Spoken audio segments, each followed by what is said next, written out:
The worst part about it is the despair that people won't love you. But I tell you this for nothing. The other side is a beautiful place, because what it means is people can't just love you for your sex. I think it's about defining your value not on your performance, on being the best. Yeah. I think it's defining your value on your mentality. And then so what happens is you develop yourself to be much more than that. And it's a gift. I'm not kidding. And then so you go through it and you grow yourself and you grow your awareness of life. You pry your soul from the clutches of lust and you're free. And when you're free, you realize that it doesn't matter because there's so much more to life. And everything that you thought people weren't going to love you, they love you more because you made something of yourself. And it's a freeing feeling. My value isn't defined by that ranking. Ranking, it's more about my personal progress. It's also that in order to get things that are valuable, they have to be true. I mean, they have to be real.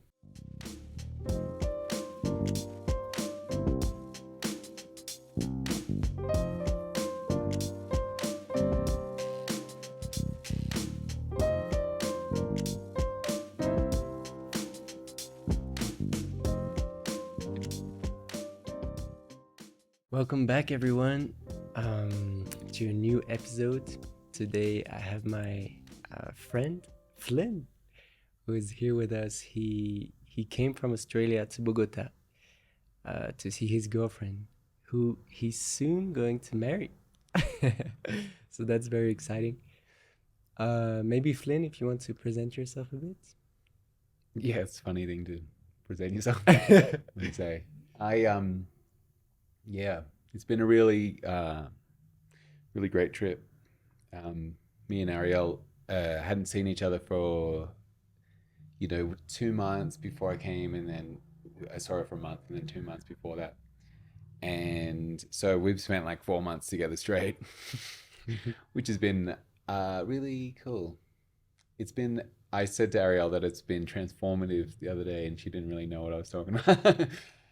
I know what I'm talking about. It's hard to put into words, but What way do you think has been transformative? I think there's just been a lot of like different aspects of myself that I've faced. Maybe I didn't even realize that these were problems for me, which now it's like, I think whenever you draw things in like 4-month block, which is quite a big time, when you look back, you're going to go, wow. Especially because what I've been doing is different, by traveling around. Mm-hmm. Yeah. And so it's given me a lot of time and, exposure to one person, especially when they're intimate, that things come up and you work through them. And after a while, I feel different, which is great. Okay. Yeah. It's amazing. Yeah. And so when will you get married? We're at the end of this year. We're going to have a real good time. Nice. Yeah. In Australia. Yeah, in Australia. Yeah. And we're going to have a 3-day festival thing. It's going to be really cool. It's amazing. There. Yeah, it's going to be really great. So today we wanted to talk about the value of a human being, right? And so my first question for you would be, how do you define your own value for you, Flynn? For me, yes. Like, what do I see myself as valuable? Yeah, I see myself. I mean, like, I would say that I do see myself as valuable. A lot of people that know me wouldn't be surprised that I say that confidently. But in what sense? I think I went on a big I did this massive, like, there's been 2 points in my life where I just changed, like, from who I was and who I saw myself as. One time I was I went off and became a tour guide in Alice Springs. And then the second time for sure was went through this big illness, and then I started practicing Falun Gong. But and ever since, especially the Falun Gong one, I've been really trying to work on myself as a person who isn't like, I used to be really like the star of the show everywhere I went. And but the problem with that is like, yeah, you make people laugh, you feel good about yourself, but I found that the problem was that I wasn't necessarily making other people feel good about themselves. And while, yeah, I think that those people are great, like it's like they're awesome, you know, like it's good to have uplifting and funny people. I felt like for myself that it was more important that I started to engage people and like listen and just actually try to be there with them, and basically be run by the feeling that I should be trying to make them not necessarily just feel good about themselves, but, you know, actually contribute to them, and like and try to, I mean, ultimately you want them to feel better when you leave there. And so if I was to ask myself, am I valuable? Like, do I have value? That's where my mind goes. I go to, do I bring value to people? And I feel like that is a question that I've gone through in my life, where I'm really trying to, you know, do that. Try to, you know. But then from what you just said, I asked myself this question. Does our value come from other people's opinions of us, from other people's eyes? Because you just said, right, you want to help them, you want to make them feel good. Or is there value also in, for example, how much you are able to do something really well, like for yourself, when for example you see yourself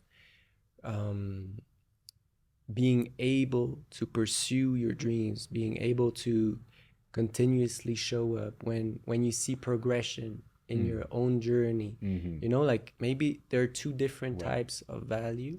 Right. I know what you're saying there. That so say you have the value that you bring to other people, or is there value that comes out of you growing yourself? Which I actually, I definitely think that growing yourself, it has what the value that comes indirectly, right? That you, I mean, I'm still measuring it from the point of view of other people, but then I think that fundamentally, of course, I mean, I think that, yeah, like life itself has value, and that the more we accumulate, like everyone should actually, yeah, it's an interesting question, isn't it? Because for sure my mind's going to other people. It's like, I just keep gravitating to what it's, I think that's the easier solution to the problem. It's easy just to say that other people, they had value from you, and therefore you've done good for the world, tick. But I also think that, striving forward and making something, you know, because I'm still doing it, but for yourself, gathering things that are valuable is because I mean, it's also that in order to get things that are valuable, they have to be true. I mean, they have to be real. It has to have some kind of real essence to it that exists in the universe, in the world, in this structured realm, right? It has to have existence for it to be valuable. It has to have some kind of essence, and gathering that for yourself, totally inherently valuable.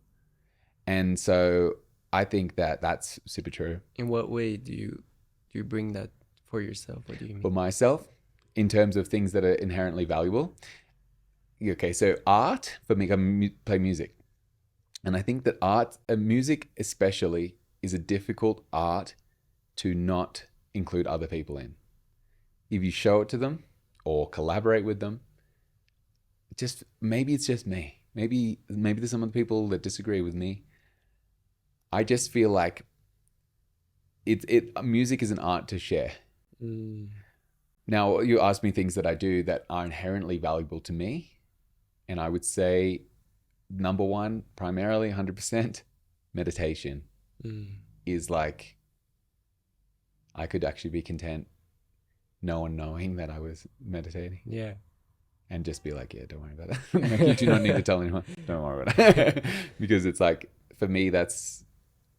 And maybe the truth is that once you meditate, you'll be in the right position to help other people, or to be there to create good music. Yeah. And I find even like that, the music that I find that I resonate the most with is music where I think the process was inward. People like talked about an emotion that was so deeply inside them. They concentrated their energy inside their own body, not trying to think what other people want them to do, but coming out of, what do I want to share out of my uniqueness, out of my feelings with the world, and then other people resonate with that. Right. So it comes inward, like I find value in what I do. And I feel so confident that people feel it. People feel this beauty. Totally. And I think that with art, I feel like we see something in the world, or we inside of ourselves, especially, like, because the human experience is so huge for people. Like, it's the thing we interface with the most. But we see something in that, we draw it out, we articulate it, and then we can share it to people. And then that's like the process. Like, the better you are at like feeling and being honest and knowing what you're going through, and then then that's one process. That's its own process. Understanding what you're going through, who you are, what is this thing we call life. The next step is then to translate that into some form or other, and then share that to people. And then that's its own process to turn it into an art. And I mean, you could say that a lot of pop music is good at the second step. Like, they're really good at turning that into something that we can, listen to, and but probably, and I think that this isn't new information, the people would say that the biggest criticism of it is that they're not saying anything real. And they're not, and really, like, if you're an artist and you say something really real and you actually connect with it, and people go, wow, I'm not alone, that like feeling of saying, wow, I'm not alone, is like that intimacy that we all want to have. Like, you want to feel like, like this, because we could get caught up and say that this is just a total, we're the only thing that exists. But as soon as you have that intimacy with the universe, you know what I mean? Or like, other people.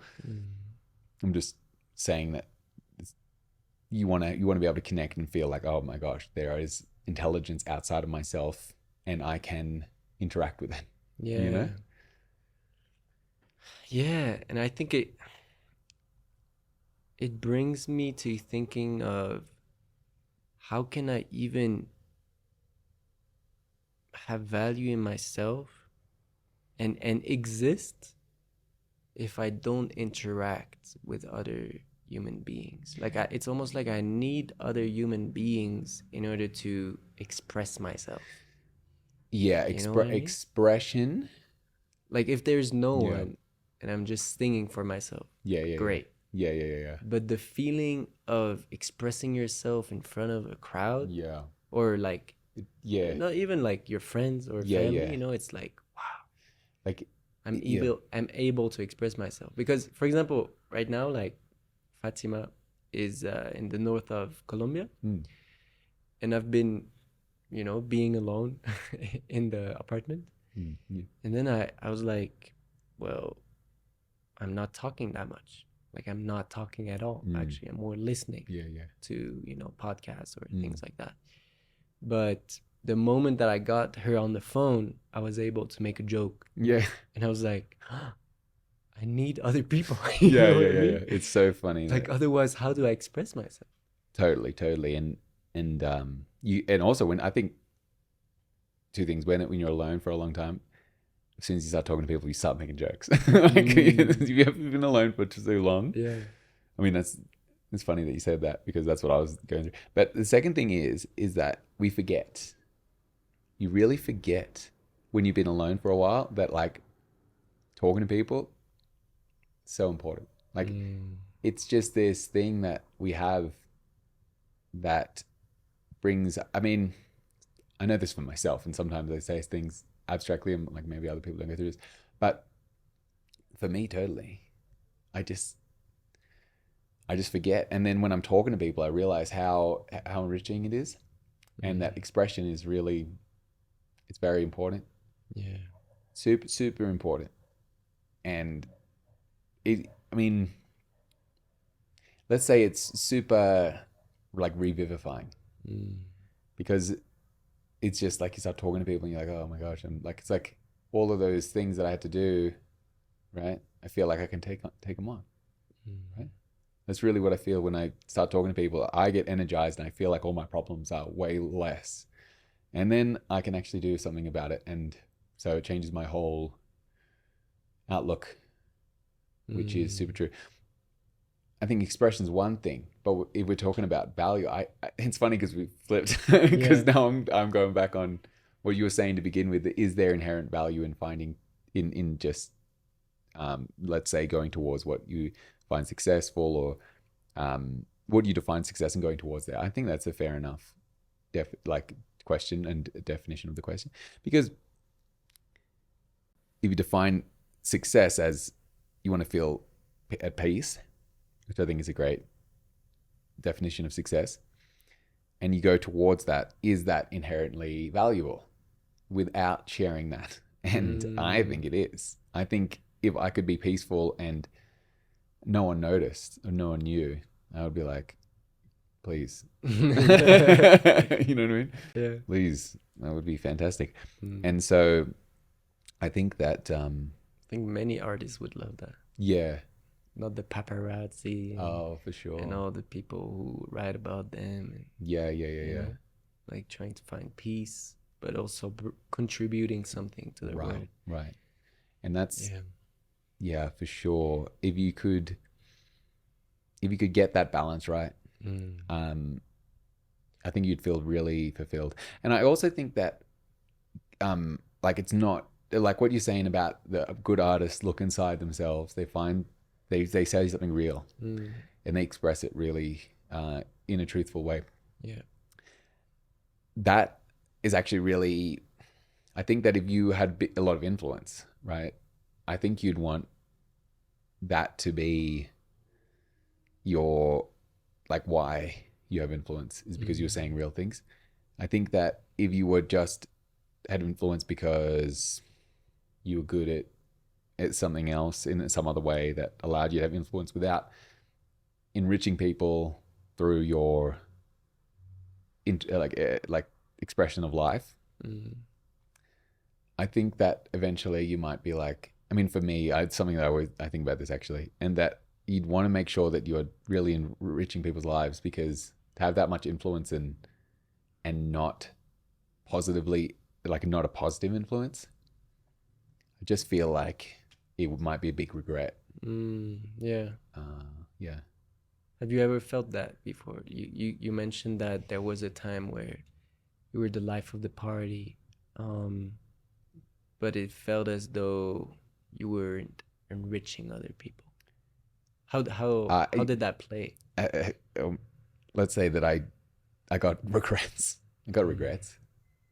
I used to live with no regrets, but that'll change one day. No, I feel like a part of me is actually undoing that influence that I had on the world. I mean, I don't know. I think that. What kind of actions were you doing that you feel as though it was not that nice? Well, okay, so a lot of my songs we had a band called Shenanigans Band, and we were Schnand band. And It's funny how it you was say a wild. It was a crazy band. It was like I call it post-punk hardcore rap. It wasn't really post-punk or hardcore rap, but it gives you an impression of what we were going for. It was wacky. But like a lot of the songs, like if you listen to some of the content of the songs,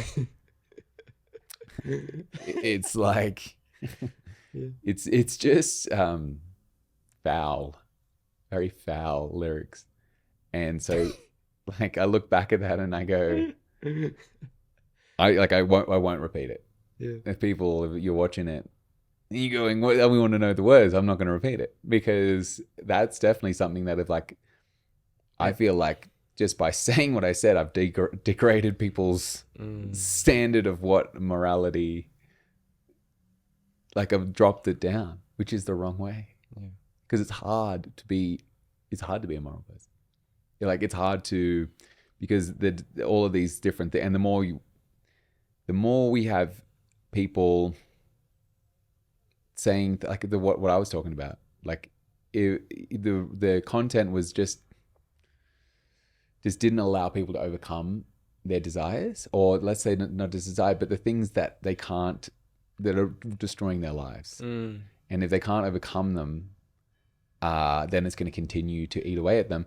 And I wasn't helping, right? I was not helping. And so once I realized to get myself out of that, as soon as I got myself out of that, I look back and I go, oh my gosh, like what was I? So what was the moment of realization? It was a slow transformation. But even what you just said, you said like for yourself, you said you transform yourself. Yeah. So you think, the catalyst, or do you think like in the beginning you were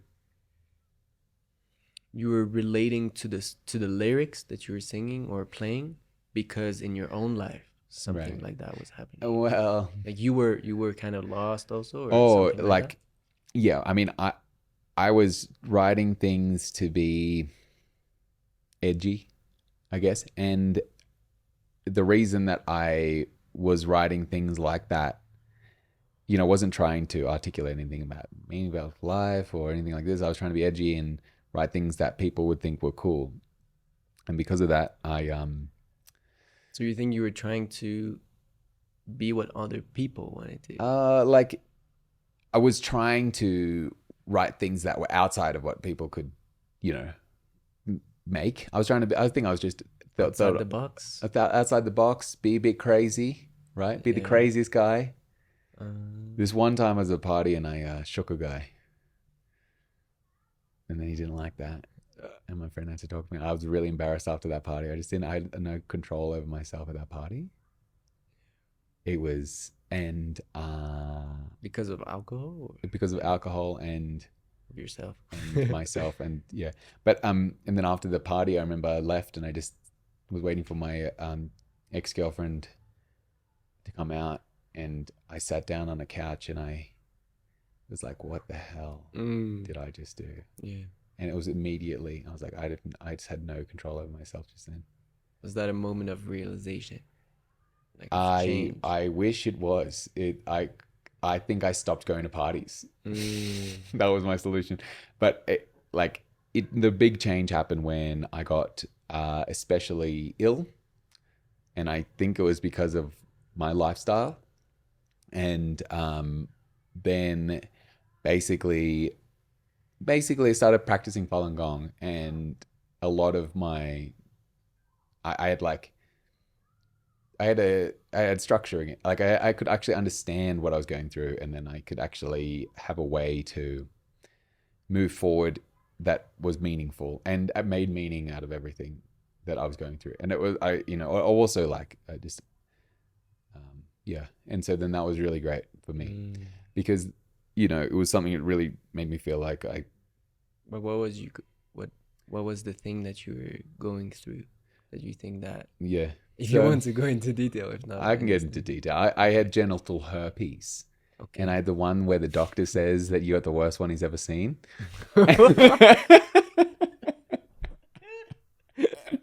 That's great. Yeah, it was Great crazy, man. news. Oh my gosh, let me Great tell you. news. It was like the first time I was like, what the hell happened?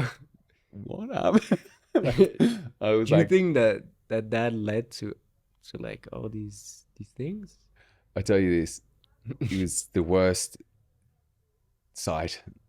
I mean, I can imagine. I can imagine. Okay, this is absolutely, I just couldn't believe it. And then he was like, oh my gosh, what the hell? No, he didn't do that. But like, I went to a few doctors and they're all like that. It shouldn't come up that often. It was like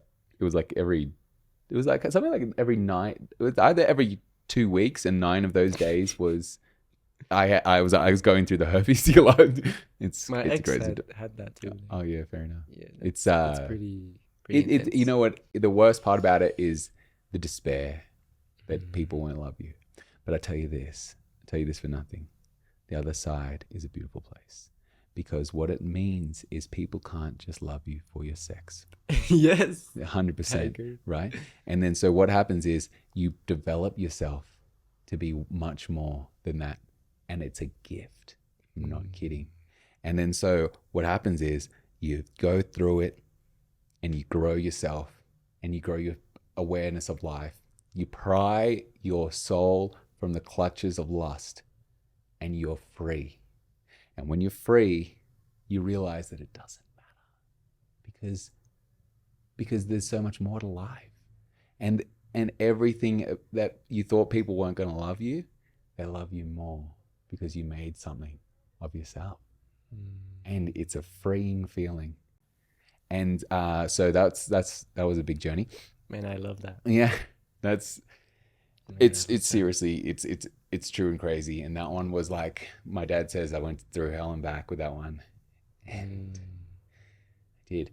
And so that's one thing that I partly, there's a few things I partly thank Falun Gong for to really help me. And that's one of them. Can you explain just for the listeners what Falun Gong is? Falun Falun Gong is like a qigong, or like it's like a Chinese yoga, but it also has like the background of kind of how the exercises work with the energy, but it also stresses strengthening your mind and your heart, like the nature and quality of your character, and because this is how you increase your energy level. And then you live by truth, compassion, and forbearance as much as you can, and that is a process for sure. Yeah, we just did it before this podcast. And we did that in nature a bit. Oh, you're so good. Oh, it was so good. It's so nice. Yeah. It was really nice. You can So feel the energy in your hands, and just very relaxing, like it takes concentration, I would say, Yeah. at certain times where we stay in the same position. But wow, it was very, very nice to feel it through your body. Yeah. It felt very cleansing. So good. It was really nice. So good. It's very exciting. Very fun. And so from that, Oh yeah. you felt like you had some revelation, some healing. Yeah. Well, the healing actually didn't. I'd say the healing didn't take place until actually I had fully let go of lust. Like, this is, because after a while, when I'd like gotten over it and I was comfortable with myself, and but I still have episodes of falling back into it, it was very often rising for me that was, it felt like they were connected. It really felt like they were in tandem. Like if I fell too hard into lust, not too long after that, and then if I go through good spells of not being lustful in all its forms, and it's a tricky thing. It's a tricky, sneaky, demon. And but if I'd gone through a good phase of just being quite clear in my head and in my body about it all, and don't allow the various manifestations to overtake me, I didn't have a episode. And I feel like they were in tandem. So the actual healing aspect of it didn't take place, but emotionally, totally. And totally allowed me to take care of some of those other aspects of myself that was a weight. And the biggest one was weed, for sure. When I quit weed, which was like, was treating it like an attachment and just working on it and Like a coping mechanism. yeah, like the weed for me. I mean, But was it helping you? it was a plague on my brain. It was constantly in my mind. I couldn't get out of it. And that added to the despair of because I had no control over myself. So I had no control over myself in terms of weed, but then also I had this big other weight on me that's like, well, I'm not even like lovable, right? Because I'm so attached to lust, actually, because I still had. You're not lovable because of lust? Because I defined meaning in life by lust. By making This such sex, a big thing in my life. And then I had this big thing. And then because I had, not only was lust such a big thing in my life and I needed to, so defined by this, I also had this herpes, right? And because of the combination of those two things, right? So do you think unlovable, right? Do you think you also put your value and your ability to make love? I definitely, that was a weirdly way too big thing for me. Like just, I think for a lot of people, a lot of men. Yeah, for sure. No, it's true. I mean, it's definitely pervasive in society, like for sure. And yeah, so I mean, maybe I was just a product of society, and that I was defining myself by this, and it was hard to see outside of it. Yeah. And so so I had the combination of that and the lust, and it's hard to see myself as lovable. But then how did you switch that then to seeing yourself as lovable? What do you think helped you? Well, even just the first time, like going through the content of Falun Gong, because the first time gave me a lot of like with other things that I've heard, right? I knew that, of course, there's other things to life, right? Of course, like it's not like I didn't know it, but it was like when I went through that, it was like reorienting myself. It was like now just even speaking about what is important and putting them first and just working on that, and that's like, it just made me feel like lust wasn't important anymore. And when that was like a big chunk of it just came right off. And then from then I was like, oh cool, I can just like work on, basically totally to begin with, it was like my tranquil state and being calm and being, and then as it moved through, I was like, oh, and then that's actually a product of not being attached to things. And then as I moved on, it's like, oh, that's actually kind of like what makes you a good person is, like we are as good as we can be, but there's still more room to grow. When you let go of attachments, you can actually be more self-sacrificial, because you're like, I genuinely don't care about that. You can have that. Or I don't care about being in the front of the, showing off, like in front of the stage. I can be in the back and just actually talk to people. And so that process of going through the content of Falun Gong was basically the start of my journey. And though then it got to a stage where it really was up to me to do it systematically, really make sure that I wasn't falling back into those old ruts. And so there was a lot of switch of your value. From what I heard was like, first you wanted to show everyone who you are, right? Yeah. Or try to fake maybe who you think you can be in front of other people. And the other one being more in the back. How do you think this one in the back saw his value then now? After the fact, I think he knows his value more, like just inherently. I think that while the one in the front, is always confident, and I think to a degree, quite, like not even, like he was confident, and he was defining himself by funny, and he was getting laughs. I think that the new me is more like, I guess it's that thing about the artist who sees something about life and wants to convey it.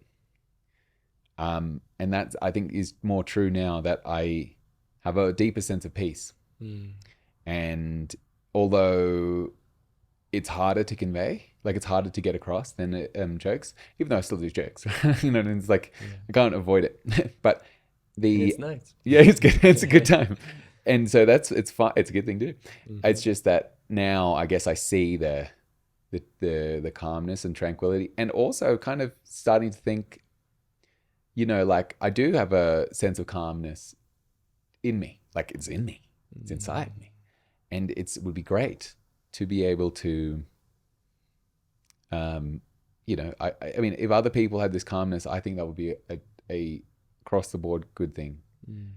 And so when I'm out and I'm interacting, I will more likely try to, you know, not necessarily, you know, I'll be like asking, like not necessarily asking questions all the time, but listening, you know, and trying to tune into the other person and say things that are going to make them feel like they're more confident, that they can be comfortable at the party. Because I feel like a lot of times, you know, you're at a party, it's not like we get to be relaxed. It's a bit of an anxious thing, and everyone's going through something, and you know, so. But I think that I know that, like, that's another layer of confidence. It's like I'd say that that's more confident than the person going out for laughs, because if they can get the laugh, then I'd feel good, and maybe the person who wants to get the laughs has a void inside themselves that they want to complete by others, while the person who is confident in themselves and who stays more in the dark, in the crowd, and doesn't have to show, is full already. Yeah. And there are opportunities from time to time where he can express himself, express his funniness. Yeah. But it's not that he lacks something, right? Yeah. Maybe there's a difference between lack and being full. Totally.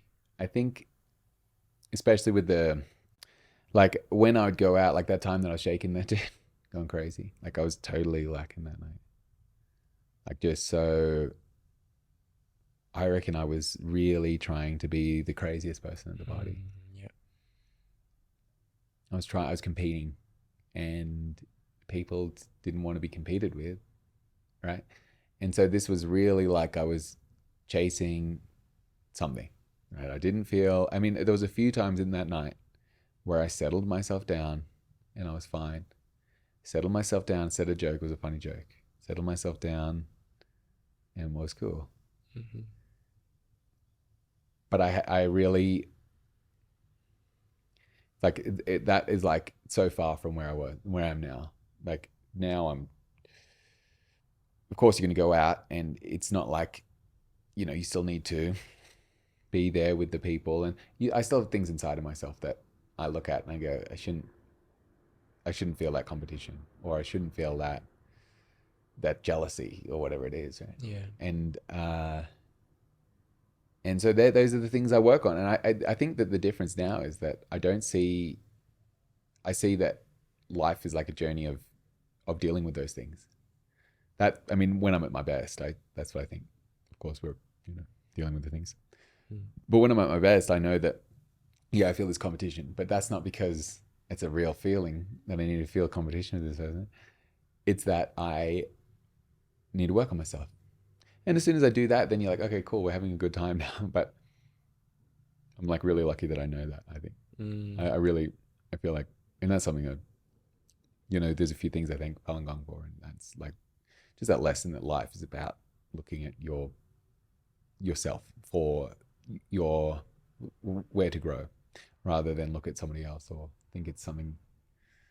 Anyway, it's just a great path forward to happiness, I think. Yeah. I really like that point about competition. I think personally I've lived that most of my life, you know, this aspect of competition. I mean, me too. Like, I think I felt this void inside myself, and I felt as though I need other people's opinions in order for me to feel valuable, feel full, kind of, you know.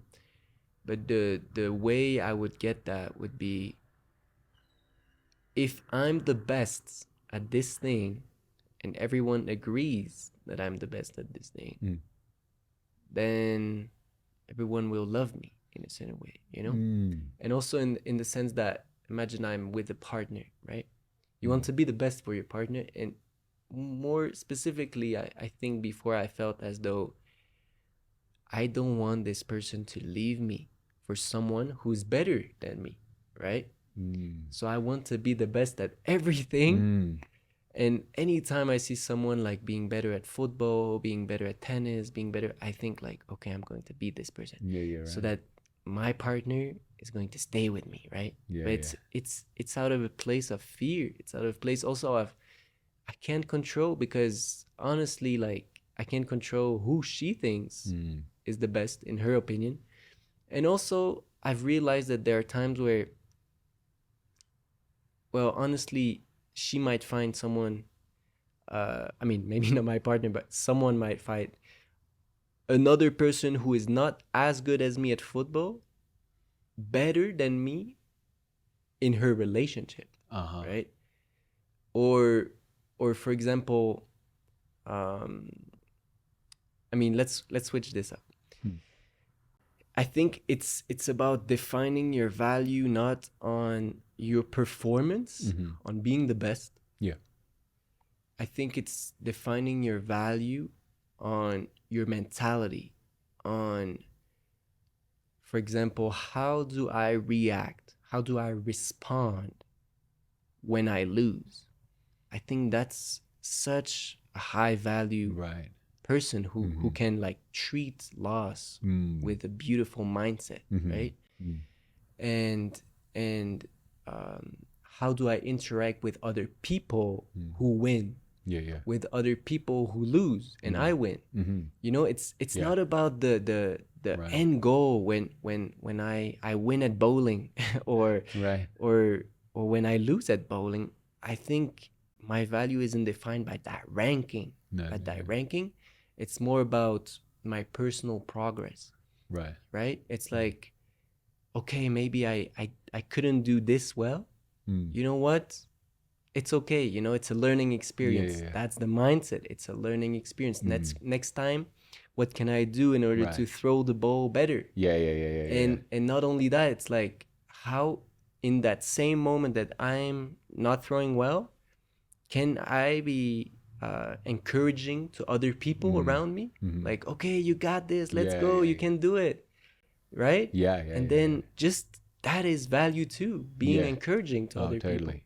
And you know, clapping a hand, you know, like being together, having fun time, you know, what can I do? And also on a personal level, how can I improve? How can I have this mentality of growth, right? Yeah, for sure. And I mean, in many ways, like, the game is just a game.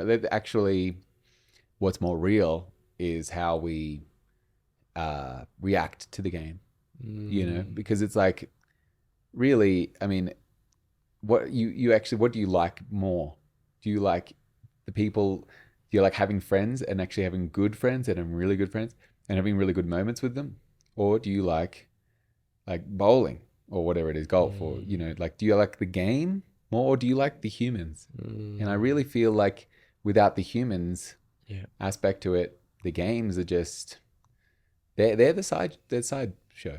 You know, the actual thing is interacting with each other and having a good time. And also, you know, you're missing out on a lot if you can't enjoy the victory of the person you're facing.